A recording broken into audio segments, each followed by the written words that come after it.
Hello everyone, welcome back to Texas Guy Movie Reviews. Today I will be talking about um, my very first Godzilla movie that I ever saw, um, Mothra Vs Godzilla, or Godzilla vs. The Thing, which is the title that I kind of grew up with. I seen it once, but growing up I always called it Godzilla vs. Mothra because you're not going to put Mothra vs. Godzilla in with the original movie and the Mothra trilogy, are you? No, you're going to put it with the Godzilla movie. So why even care? They're so trivial. It doesn't matter to me whether you call it Godzilla vs. Mothra 1964 or Mothra vs. Godzilla because they're the same damn movie. So whatever. That's a little rant that I wanted to do just a little bit because I hear people all the time. They blow up on other people. Oh, it's Mothra versus Godzilla. I don't care about that, dude. A title is a damn title. There's movies that have multiple different titles. So let's not go there, people. So I'm gonna get with the background of this particular Godzilla movie my memory of how I became a huge Godzilla fan. I even got a Ultraman and Belial tattoo, and I got a Godzilla one on my back, but I'm not going to show y'all that one because it's not totally finished yet, and I'm not going to show that until it's totally finished.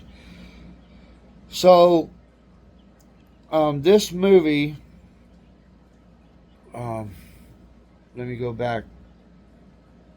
Okay, so my mom, I remember I woke up, or no. I came back home over the weekend because I would always go to my grandparents' house and stay there. Well, come back, she didn't tell me because I didn't have enough time to watch it Sunday night. So Monday, after my sister went to school, because I was still young, and I wasn't in school yet. I was almost about to be, and I still remember it. Like she brought me in. She brought me in the living room. She knew I loved dinosaurs. What little kid in the '80s didn't love dinosaurs? So anyway, um,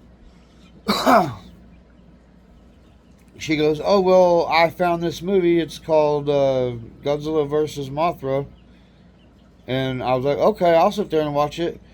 And especially, I remember the main thing that I remembered about that movie, even though I've watched it dozens of times. My first time, the very first time, the thing that I remember the most was the very last fight of the whole movie. And then after that, I started watching more Godzilla, and I'm not going to reveal the ones that I watched. This is what I'm going to do because I did Godzilla 1985.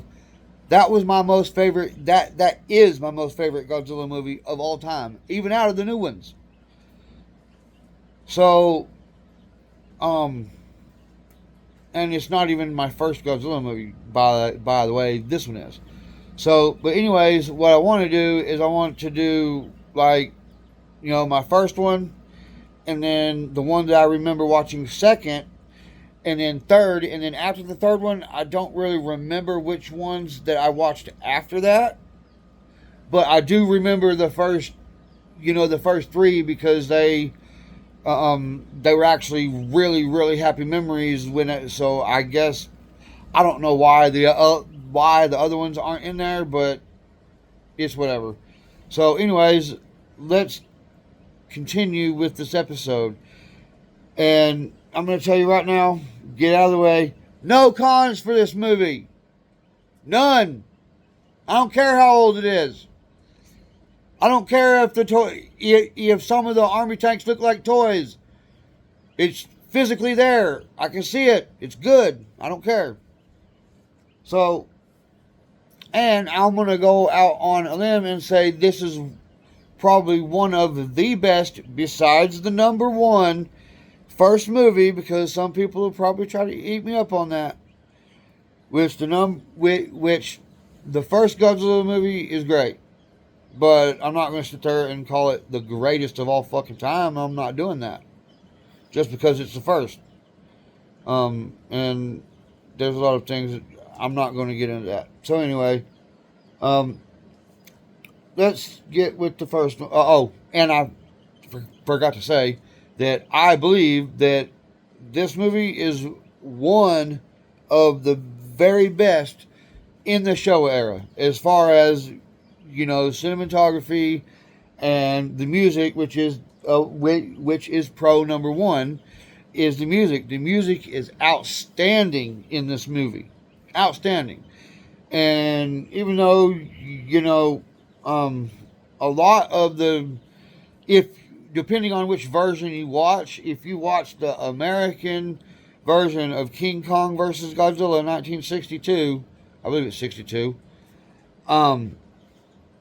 you will hear music from Universal Studios, and the main one is the music from The Creature from the Black Lagoon, because I just recently watched that, and I'm going to do a movie review about that whenever I get to the 50s, the American 50s monster movies, whenever I start that. So, yeah. Let's get with it, because I'm not going to sit here for friggin' 10 minutes. So, number 2, the special effects are some of the best out of the whole show era. I've already kind of stated that, so let's move. The storyline was pretty well thought out, especially the two bad guys. Those were probably the best villains. One of the best, human villains. Now I'm not talking about the alien plots and shit, because we'll get to that when we get there. Not dealing with that right now. So yeah. And then, which, it's really weird, but to me, I don't know, I can kind of see where some people are like, oh, well, his entrance was just really crazy and didn't make sense. Yeah, it's not supposed to make fucking sense. If you had common sense, you know that watching King Kong versus Godzilla, he falls into the water and King Kong swims off, and Godzilla's you still got the churning bubbles. Well, a lot of the theory is that, he came back or that he washed back ashore somehow, and during that hurricane or whenever. It's just a crazy theory. I don't know if that's really actually true, but whatever. Just use whatever common sense you have, and if you want to make anything your head canon for it, by all means do whatever. I don't really care.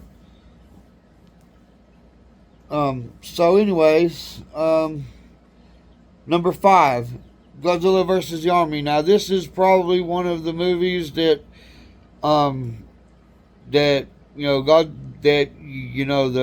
Army fights Godzilla just about throughout the whole thing. So that's actually really pretty cool, in a sense of that, they tried everything they could and nothing worked. Nothing killed them. And, that's just goes to show you how powerful Godzilla is supposed to really be, unlike Godzilla 98 that gets fucking killed by 12 missiles. We'll get to that. I'm not even going to start that shit right now. Okay, number 6, the end fight with the twin Mothra larvae. That was actually pretty cool. Now, watching it now, it's okay. all they really do is shoot web on him. And, you know, one time, one of them bit his tail. That's it. They didn't try to jump at him or anything, which they really couldn't, because look at them. I mean, they're caterpillars. What do you expect? You know, what do you expect, a King Ghidorah fight? No. Silly. So, with that said, I'm pretty much done with this because it's actually past 10 minutes. And when I get done watching the next Godzilla movie, which I've seen over a dozen times, because this next one, I watched it. I watched the VHS tape so much that it literally like went blank. Like I went to put it in one day, boom. I'm talking about static throughout the whole thing. I could sometimes some of the parts would come up, but it was really weird. I've never ever had a tape do that to me before or since. And now you know we have DVD and Blu-ray and horrible digital now. So, and that's another beast I'll be tackling next time. So, if you like my stuff, please like and subscribe. I appreciate y'all's time. Thank you, and bye-bye.